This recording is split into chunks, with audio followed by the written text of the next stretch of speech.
in an experiment. We don't know yet. Why is light so far? Like, it sounds so simple. They had no idea. But now the data speaks. I find this not only refreshing, but at some level astounding. Nature. Welcome back to the Nature Podcast. This week, it's our annual Festive Spectacular. There'll be games. There'll be seasonal science songs. And we'll be highlighting some of the scientists behind this year's headlines. I'm Nick Petrichow. And I'm Noah Baker.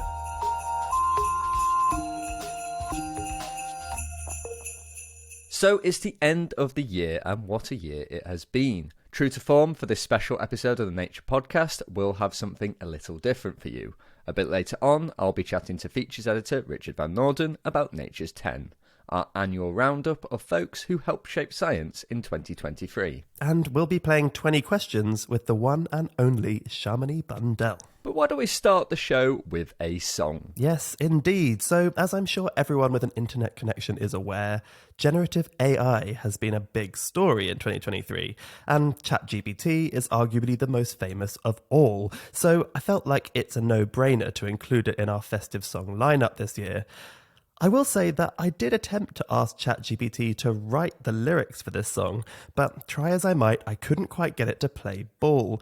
It almost got there, but it seems that scansion, by which I mean the art of playing with rhythm and emphasis of lyrics, is not one of ChatGPT's strengths, or at least not the free version that I was using.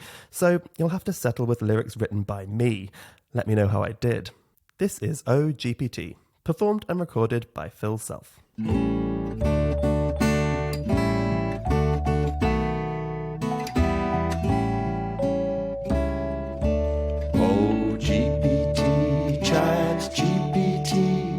How lovely are your answers, oh GPT, both paid and free. You really are a charmer. The Turing test, a piece of cake. Your fluency is far from fake, oh GPT, Chat GPT, a natural language jubilee.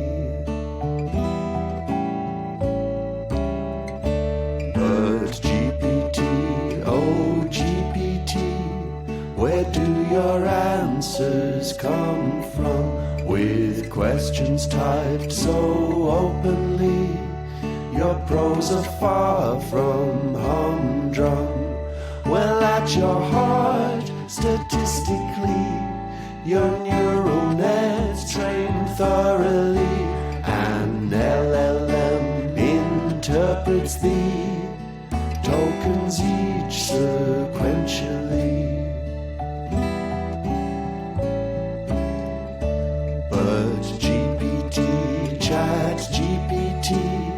Your outputs oft confuse me. Hallucinations come to thee, and what is real eludes me.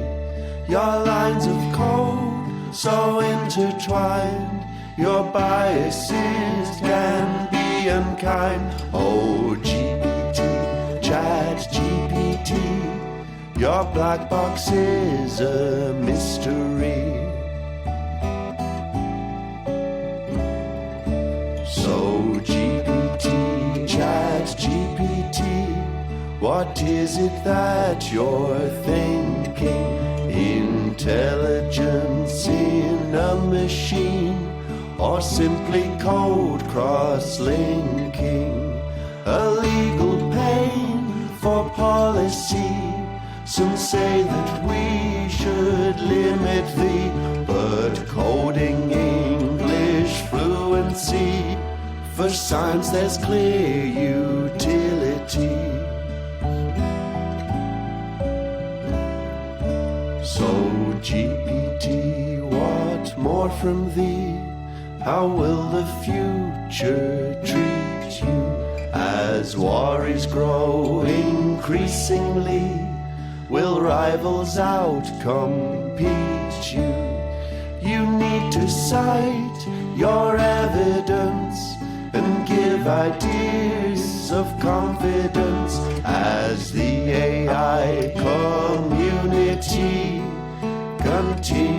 just to improve you. That was Oh GPT, performed by Phil Self, with lyrics by me, Richard Van Norden, and our very own Nick Petrich-Howe. Speaking of me, now it's time to get excited and start cheering with our live studio audience as we've got the Festive quiz. Hello, everyone, and welcome to the Nature Podcast End of Year Special Festive Quiz Show. I am your host, Shamini Bundell, and with me I have these three guests here to test their skills and their memories.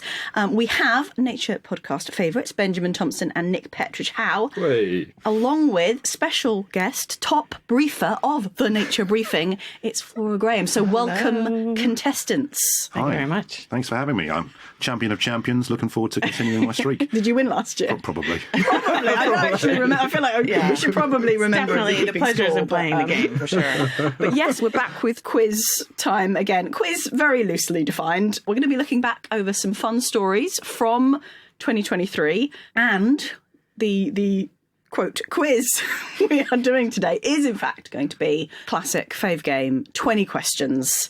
I have here some post-it notes which have certain stories written on them. I'm going to be attempting to stick them to your foreheads. Okay. If you just try not to sweat from the forehead area. I'll reserve it for my armpits. They might stay on. But the general idea is that everyone except the person whose go it is can see what the story is. Mm-hmm. That person has to ask questions. Technically, you're only supposed to give yes-no answers to questions. I might be a little lenient on this front, and I will decide the winner, potentially somewhat arbitrarily, as is tradition. Qualitative as well as a quantitative. Yeah, like it's vibes. It's vibes, basically. It'll be based on how quickly you get it, how many questions, just general. Whether Shamini likes you. Whether you're my Just secret slipping her favourite or £20 note across the desk right now. Exactly. Festive fun, yeah. Okay, so first up, it's Benjamin Thompson. Right, ready to go. Here we go. Right. Close your eyes. Okay, here we go. I'm going you might have to reach to lean over. over to Shamini. Luscious curls out of the way. Okay, that's stuck to my head. That's going to exfoliate that part of my forehead beautifully. Right, so all I can see now is a big yellow post-it note on my right head. over his eyes. Here we go. Is this a physics story? No. Animal, vegetable, or mineral. Stick to the classics. I mean, all right. Is it an animal-based story? Yes. Good. Yes. Thank you, Flora, for that one. Okay. Is it like a weird animal story? Yes. Okay. All right. Well, that narrows it down, doesn't it, to something we've covered in the podcast. Is it about animal behaviour? Yes. Okay. Good. So a behavioural animal. Is it like a crow? Yes, getting very much warmer. Closer, but not. Yeah, no. Definitely getting warmer. Okay, so it's if a crow could talk, eh? Oh, thank you. Right, okay, here we go. So, watch me rapidly go sort of alpine-like towards the finish line here. Is it about animals that traditionally live in flocks and are very brightly coloured? Yes. Is it about getting these animals to communicate with each other? Yes. I feel like you've got it.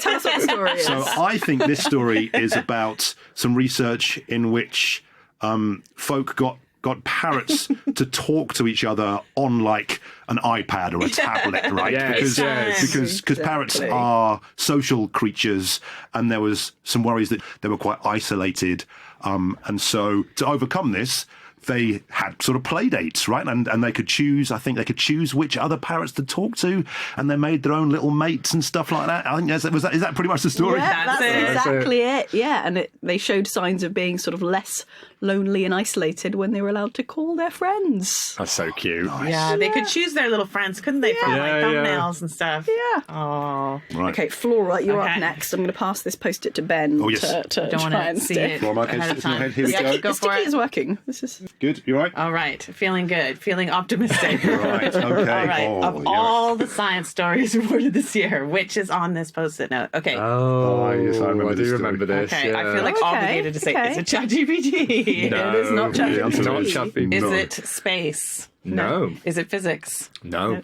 No. Is it chemistry? Yeah, Kind of, but no. I mean, there's a... Yeah. Is it about water?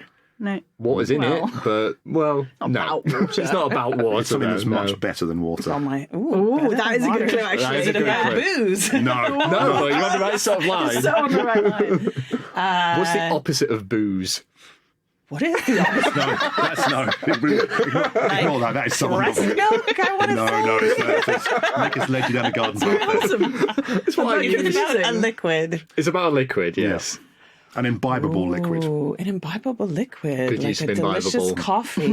Yes. We're talking about our experience of coffee. I mean, I'm telling you my Yeah. experience right now. I've had 2 cups of coffee Yeah. this morning before recording, and I am Feeling good. absolutely blazing. Yeah. Okay. So coffee affects our feeling of being awake, Yeah. but eventually it is going to come back and bite Yes. you on Yes. Yes. But you're on Because the what, coffee Flora? will. I know. I was trying to think On of a the- family what do I friendly. say? That's Bite podcast you on the suitable. Christmas pudding.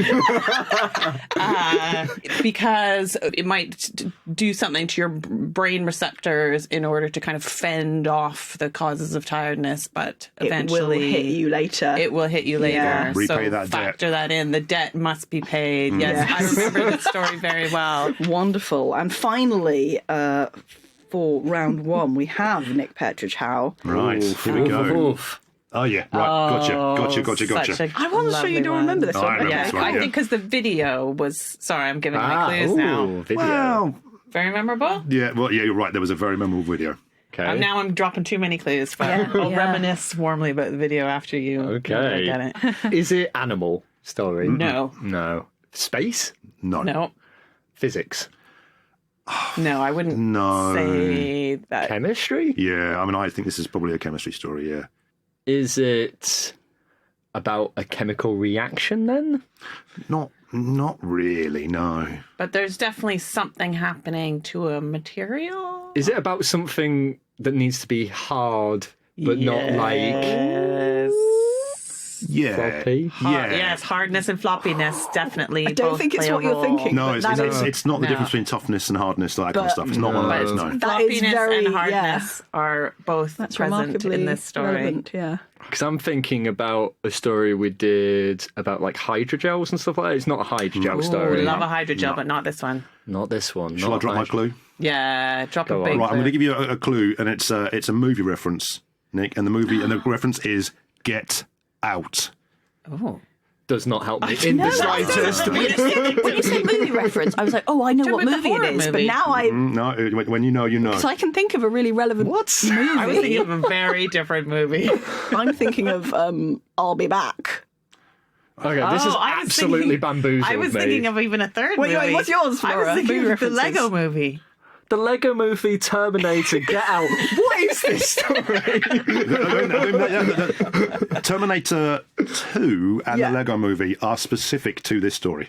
What Like, happens what's in the main, Terminator like... 2? Poor Nick, this is cruel. Yeah. I know you've seen this movie, because I've we seen talked... this movie a bunch of I know, times, right? But This is- what is the story?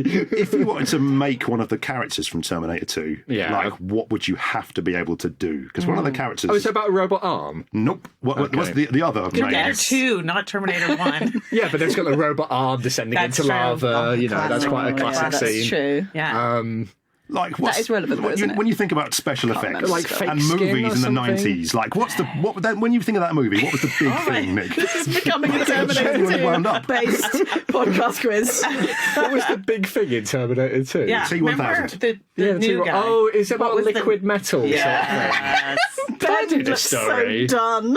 I don't think I did this story. Oh, you Yeah, did. You did. It was might me not, and you. maybe this was your Me day and off. you. This is one of yours. That's okay. I'm Early so in the year. bamboozled by all the movie I know, there's references. I way still too have many no clues. idea what this story Way too many is. clues. It's so got you've got- liquid metal. You've got liquid metal doing a little Terminator 2 robot sort of forming. Oh my goodness! I do remember And- this. I think Yeah. can I try and remember how I remember this story? Please, yeah, so see if you get it right, some yeah. researchers made a material out of, I think, gallium, the metal gallium. Yes. Well, that done. Nick's head does say gallium on it. well, so. I'm impressed. I'm retracting my and impressed. and they made like a little Lego figure out of it, and which is solid. And I think if you play with it with magnets, they could get it to turn into a liquid, pass through some bars, take the magnets away, and it reform back into the little Lego. Yes, I did do this. It's Terminator 2. Which is in many cases the plot of Terminator 2. I do remember that story. Ben is entirely right. When he said it, I was like, oh yeah, I did talk about that. I remember saying those words. Never mind. Okay, final round, chance to redeem yourself or maintain your success, as the case may be. Okay, here we go. Let's do it. I feel warmed up now. Yeah, that was a little bit of practice. That was breaking the ice. Yeah, I'm getting in the into icy it. pond now, screaming for help. Okay, we're back to Benjamin Thompson. Okay. Is this a story about a movie in the Terminator franchise? Of which there are only 2 movies, it has to be said. Don't email me, listeners. Right, okay, so is it about something in outer space? No. Oh, I don't know. Firmly on planet Earth. Okay, firmly on planet Earth. Yeah. Is it about climate? Nope. No. Is it about something that humans do? Yes. Okay, right. That narrows it down significantly. All of human enterprise. Is it about something that I would do? Maybe. No, that's not I think it's helpful, about something we all do. We all do whether we in know, our- well, whether we realize it or not. In our field, maybe. Yeah, it is relevant to our jobs. Oh, is it about? It is. Well, is it about talking? No. Darn. Is it about reading? More sort of Yeah. something journalists do, I would say, rather than like us. Is it about fact checking? No. No, but you're on the right sort of lines, I would say. It's definitely about online journalism specifically. Yeah. Yes. And how you might get people to your story. Is it about crafting a headline? Yes. It is. Gotcha. Okay. I honestly have got absolutely no idea what the story Yeah, is. I like, have only the genuinely. foggiest memories So about presumably it's this. about the choice of words in a headline and what people... Yes. You're doing very well for someone who doesn't know what this Yeah. is. And, and the sorts of emotions that people like ascribe, like what are the emotive words that make people want to... Yes. Exactly. Absolutely. Is it about whether positive or negative headlines Yes, absolutely. get more clicks? And I'm Yes. guessing... probably the answer is probably negative headlines get Negative, more clicks yes. than positive headlines. Is that the story? That's the absolutely story, it. yeah. You just worked that out. I actually figured that out, listeners. Like, wow. I mean, Crikey. I will continue to play, but that is a That was pretty a winner. big Yeah, That's a it was tour de very force. good. serve. Researchers looked into which headlines get more clicks, and the sort of headline fact here was people scrolling online news are 1% less likely to click on an article for each positive word in its title. That's why we're going to call this festive quiz How Ben Loses the Festive Quiz. Ben talks about Terminator 2, the podcast. That ain't going to get clicks. Quite angry about Terminator 2. Amazing. Well, right, let's swiftly move on to Flora I Graham. cannot wait. Oh, nice story. Nice good story, this story. one. Okay, is it ChatGPT? No, it's not. Is it space? Yes, It Ooh, is. yay, I love space. All right. Is it something to do with exoplanets? No. Black holes? Nope. Closer to home. Ooh, closer to home. Ooh, the moon. It is the moon. Yes. Are we landing things on the moon? Yes. Maybe that was Yeah. a massive clue. Ooh, it's been such an exciting year for things being landed on the moon. Yep. Actually, we're really spoiled for choice. Are we India landing on the moon? We absolutely are. Yes. Well done. Basically it, yeah. Well, I was like, done. who successfully? It's hard. Landing on the moon is hard. I'm not It just saying is. anybody. I'm saying good effort to all. Right, landing on the moon is super hard, but yeah, India successfully Oh, and managed what an impressive accomplishment. I think there were so many aspects of this that people loved. I know that the photo of scientists wearing saris and traditional dress became a real talking point, and how great it was to see scientists in their traditional dress, and how, you know, how meaningful it can be to show scientists like expressing their culture and, you know, just breaking apart some of those stereotypes. Another aspect was the fact that I loved how India, like the kind of mission leaders, they were saying like, how did you do this on this incredible shoestring budget? Is this wisdom that you can kind of share with other nations? And he was just like, look, you know, we are just so good at this. And we're like, nobody is ever going to, you know, you just can't understand what India can do with the resources that we have. And it was just so impressive to see people, you know, they put their mind to it. Their budget, it was a tiny, tiny, tiny fraction of what other missions have been, and they accomplished it. And I think it was just, such a source of pride fourth country to land on the moon. Or, well, it says to perform a controlled landing. So Yeah, that word control is important. Yeah. Not crashing on the moon.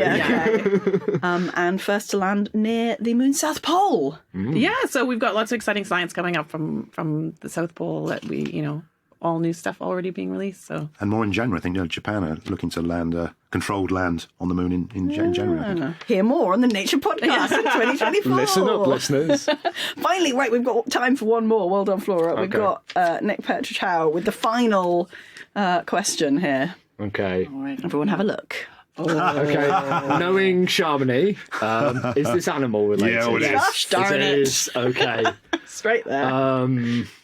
The Satcher doesn't know. It's about octopuses. not this time. Not this time. Okay. There is possibly some level of water involved. Yeah. Some level of water involved. I mean, that's quite a lot of things. Yeah, there's I know. I'm oceans trying not and to make it everything. too easy. It's not like dolphins or whales or anything like that.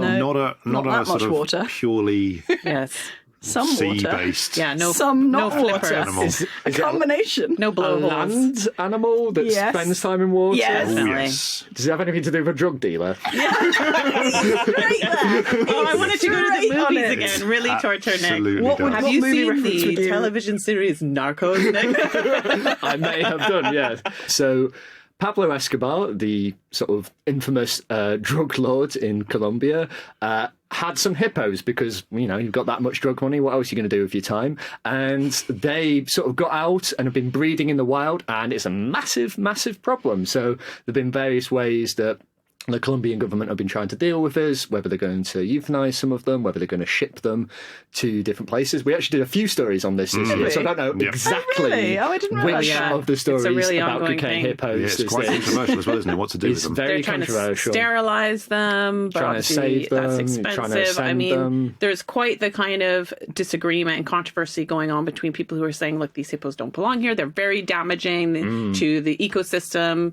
They're just not part of, they're really like smashing up the habitats and things like that. So, as much as hippos are inherently kind of funny and adorable, their impact is, not negligible. But people are kind of, understandably like, don't go kill all the hippos. Yeah. So it is a tricky one. I mean, I think you see this with like the feral horses in Australia. You see this in a lot of cases where sometimes an animal that is doing a lot of harm is also super beloved and / adorable. Yeah.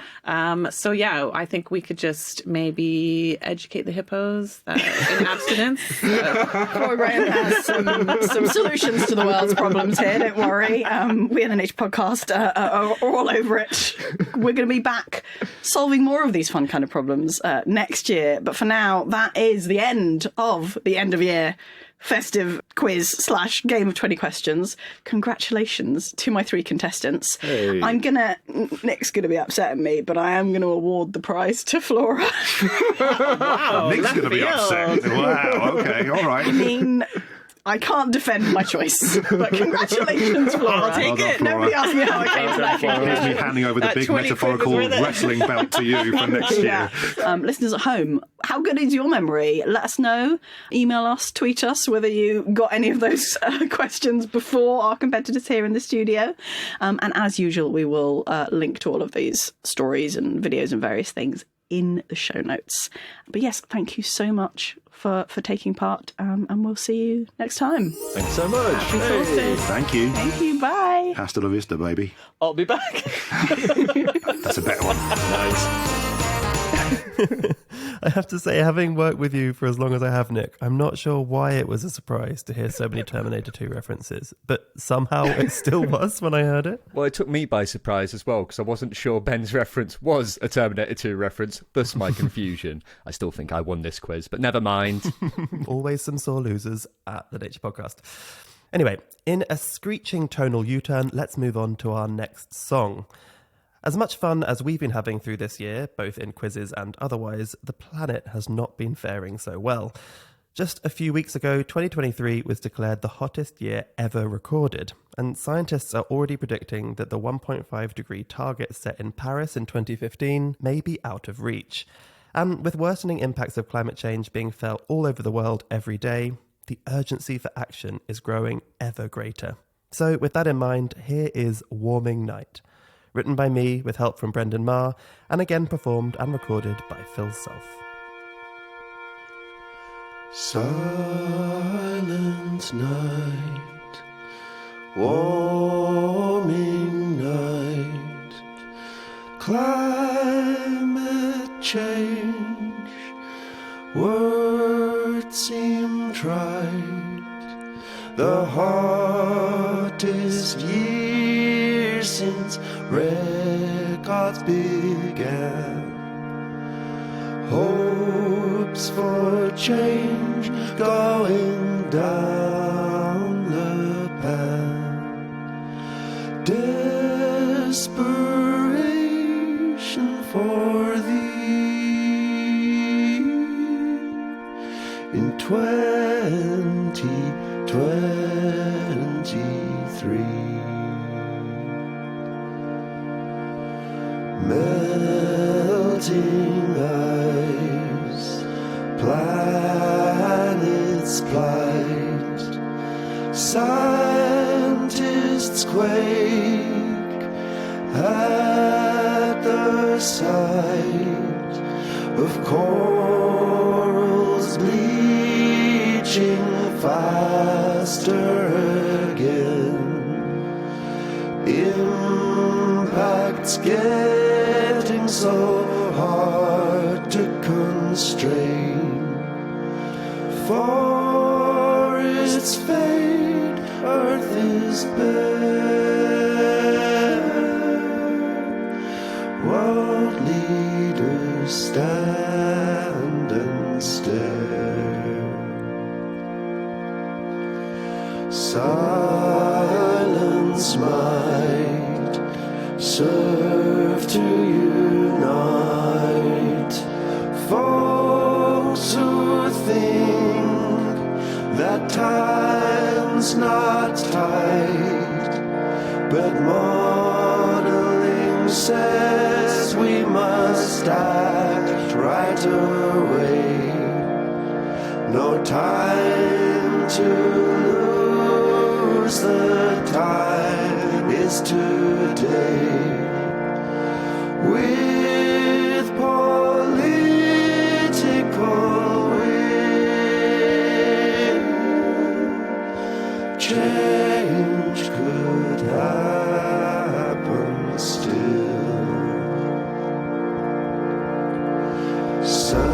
Science might keep hope alive. Silicon cells and perovskites, wind and waves could help us along. New deals on food and green solutions. All must rally for more in 2024.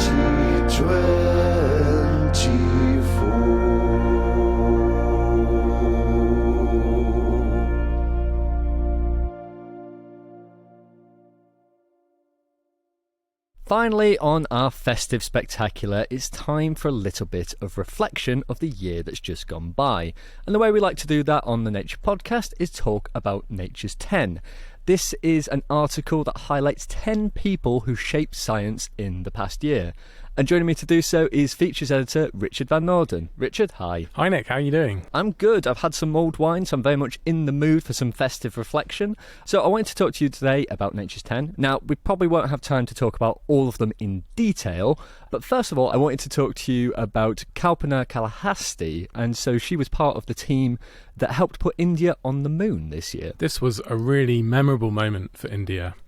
In fact, only the Soviet Union, the United States and China have ever put equipment on the moon, but India became the fourth country to achieve the feat this year. And Kalpana Kalahasti was part of the team at ISRO, the Indian Space Research Organisation, that did this. And what made this really special for them was that she was also part of the team in 2019 when an effort to land on the moon failed. It's interesting as well because the Chandrayaan-3 mission was kind of built on the failure of the previous mission. Exactly, and they actually had a massive challenge, was that they didn't have a bigger budget. The budget had to be the same as the one before, about $70 to $80 million. They didn't have any more mass that they could work with, so they basically couldn't redesign a failed lander, and they couldn't really build in many redundancies in case something failed. So Kalahasti had to work to sort of reconfigure the orbiter and lander of the previous mission.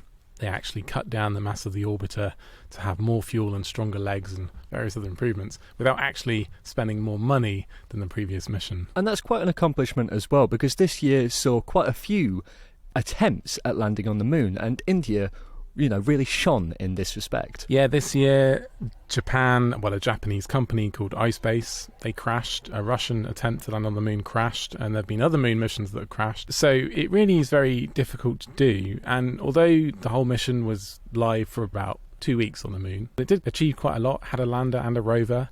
It measured a moonquake. It measured the surprisingly sparse density of the moon's ionosphere, which could mean that communications from the moon might be a little bit easier than we thought. Looked at the moon's soil, and this was in the south pole of the moon, which is a bit harder to land on than other areas. And it's really reignited confidence in India's space agency, perhaps investment in Indian research. And Kalahasti says, apart from all the technical success, she hopes that young professionals across India and the world get inspired by how the team recovered from their failure. No, it's certainly an inspiring story. And going from one incredible achievement in science to another, Katsuhiko Hayashi, he was part of the team that created viable eggs from the cells of male mice. Well, yeah, not only viable eggs, they actually created live mouse pups, young mice, from the cells of 2 male parents. And they did that by making eggs from male mice cells. So the implication, but this is a very long way away, is, could it be possible to have all male births, essentially? Can you make viable eggs from 2 fathers? And that's what he achieved in mice. And, this is an achievement that many researchers actually thought was impossible. Yeah. So Hayashi has worked for a long time on this. Previously, he got mouse stem cells into becoming eggs and fertilizing them, producing live pups. And this time, what he did was he got the cells from male mice to produce those eggs. He said, actually, it's not that difficult when we asked him, but it sounds quite difficult to me. What they actually did was they took cells from the tails of male mice, and these cells have both X and Y chromosomes in them, like our cells, and they reprogrammed them into stem cells, and you can use genetic or chemical methods to do that. And in that process, some of the cells spontaneously lose their Y chromosomes, they isolate them, then they use another chemical that causes some errors of cell division, and they ended up with some cells that have 2 X chromosomes, effectively female, and then they create an egg from there, and so on. Now, after all this, they've got to fertilize the eggs, they've got to transplant the embryos into female mice, and after hundreds of embryo transfers, they only got 7 live pups, young mice born, but still an incredible feat. An incredible feat, and as you sort of alluded to, one that could potentially be very beneficial, because this could be used to help species that may be on the brink of extinction, right? Yeah, so they are apparently turning their attention now to the northern white rhinoceros, one of the most endangered species in the world. There are only 2 known northern white rhinos alive today, both are female, and they're hoping their techniques could be a way to save that lineage, but growing rhino sperm and eggs in the lab is going to be much more difficult than working with mice. And as for human reproductive cells, I mean, this could be decades away, but, his lab is leading in the idea of making germline cells, eggs and sperm, from somatic cells. And conceivably, we could be talking about new ways to create babies from people who are infertile or from 2 men or something like that. So incredible science. And he's very clear that, the ethical points around this is really not for him to pronounce on. That society needs to make these decisions on whether to use these kinds of eggs that he's made, not scientists. And speaking of society, the next person I wanted to talk to you about has been working on perhaps a way, maybe in the future, of producing a lot of energy, which I think is something that we're quite interested in as a society. And I'm talking here about Annie Critcher. Yeah, so I'm sure our listeners have heard of this, but this is the National Ignition Facility in the United States, which last year, in fact, was the first to produce more fusion energy than went into the nuclear fusion attempt. There's a huge caveat on that. So this is done with about 192 laser beams, and they are firing onto a frozen pellet of deuterium and tritium. These are isotopes of hydrogen. And this pulse of energy generates really high temperatures, 3 million degrees Celsius, and they actually fuse into helium. And that fusion releases energy, and more energy came out of the fusion than came onto the pellet. But way more energy was used to fire up the laser beams and went into the whole apparatus in the first place. So we're not getting more energy out yet than in, but we did get more energy out than went into the pellet. So there really was a fusion reaction there. It's the same kind of reaction that happens inside stars, inside hydrogen bombs. And, you know, this was a really exciting announcement. So why this year? Well, Annie Critcher, who leads on the design of this kind of stuff, this year they showed that this was reliable and reproducible. So they've done quite a lot of shots. They've got 4 successful runs out of the last 6 shots. Next year they want to get even higher yields, even more energy out than in. It is something, though, that always feels like it's maybe a decade off, but this work that Critcher has done has really helped sort of, I guess, revitalise hope that this could be a viable source of energy. Yeah, I mean, we should say that the National Ignition Facility really exists to bolster nuclear weapons science. It's supposed to help the United States reliably test its thermonuclear weapons without actually detonating them for real. But nonetheless, this has ignited a lot of interest in laser fusion, and there are now private companies that are hoping to demonstrate that this is going to work. Now, practically speaking, you're going to need to have lots of lasers firing, and then after each shot you somehow have to recharge the lasers and refresh the pellet and do that lots of times. So this might not actually be the most practical route to fusion, and our listeners might have heard of other routes like the ITER test project, the fusion reactor in France, which is using powerful magnetic fields to try and compress and contain a very high temperature plasma. And maybe that's the way to go. And there are other private firms that are trying out smaller versions of that with improvements in technology. So I'm still not sure myself that firing lots of lasers is going to be better than using powerful magnetic fields. However, all that said, the wave of enthusiasm over this project, it is the first one that's shown more energy out than in, despite the caveat on that. Now, Critcher herself says, you know, it's not a question of if, but when fusion energy arrives. So she is very optimistic. But going from optimism to maybe a slightly different place here, I wanted to talk to you about James Hamlin. And so he has worked on superconductivity, but you haven't highlighted him this year for his research, really, but more for some sort of sleuthing he's been doing. Yeah, he poured cold water on some sensational claims of superconductivity at room temperature. So this was very exciting when it was announced, a material that can conduct electrical current with no resistance, and that works at room temperature, because all the ones we know, you have to cool them down or put them under pressure. This one had to be on a kind of moderate pressure, but it was claimed to work at room temperature, and it was published in Nature. So a lot of attention on this. But lots of physicists were immediately very doubtful. One reason was that Ranga Dias, the physicist behind this discovery, he'd actually had previous papers retracted. One of those had been in Nature as well. So already there was skepticism.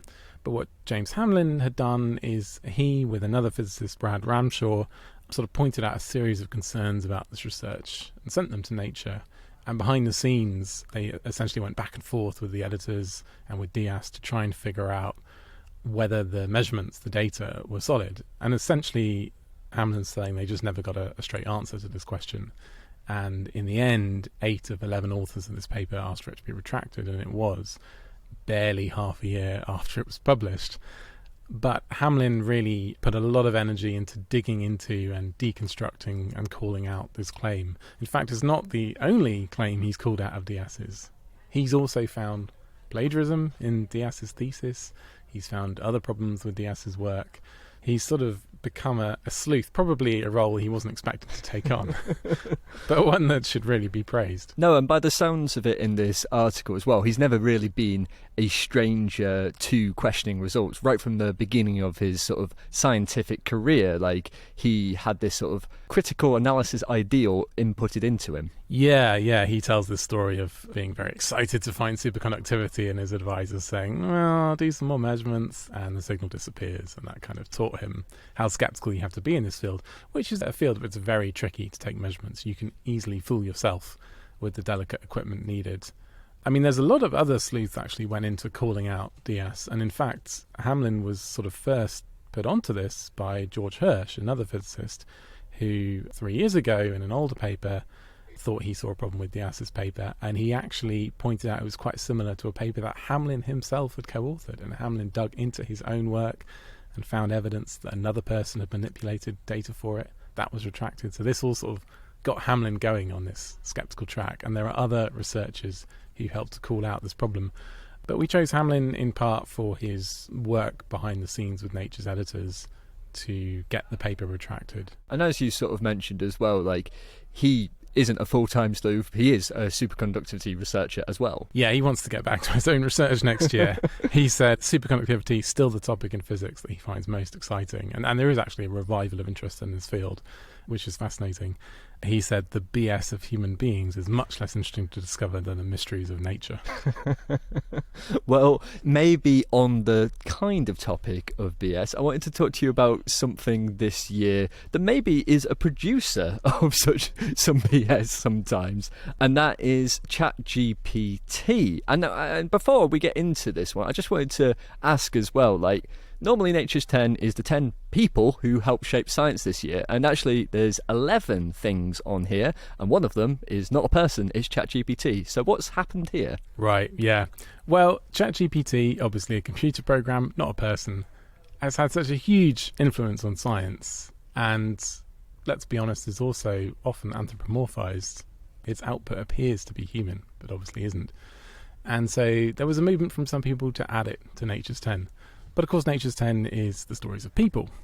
So we decided to put it in as an unprecedented 11th non-person for this year, basically because of its extremely profound and wide-ranging effect on science and on society in the past year.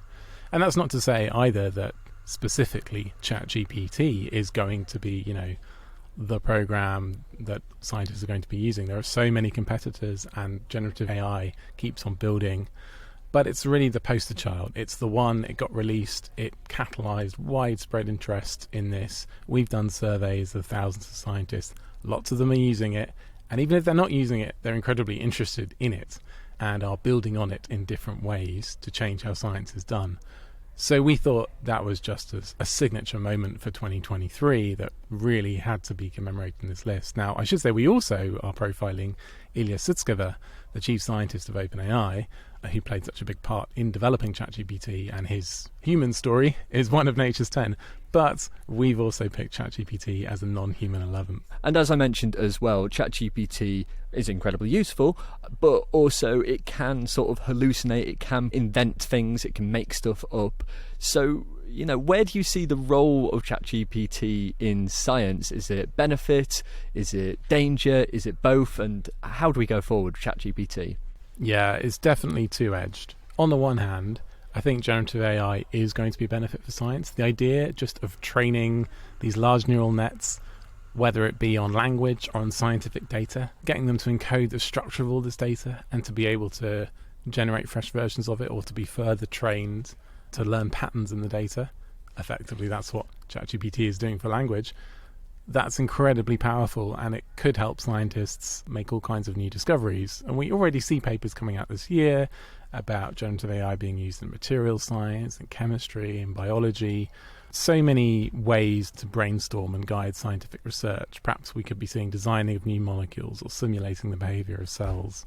But this is all saying, if it's used carefully and transparently and not used for bad things. And unfortunately, it's a double-edged sword. And we also see ChatGPT being used, well, in science anyway, to fake research papers, to produce fundamentally unreliable content. Everything has to be verified and checked because the computer program is merely generating likely text rather than sort of thinking about it.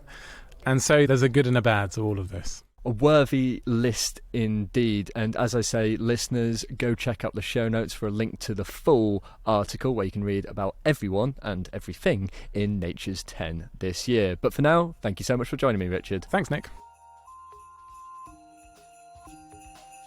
And that's it for this edition of the show and our last regular podcast of 2023. But never fear, we still have some more special content coming up.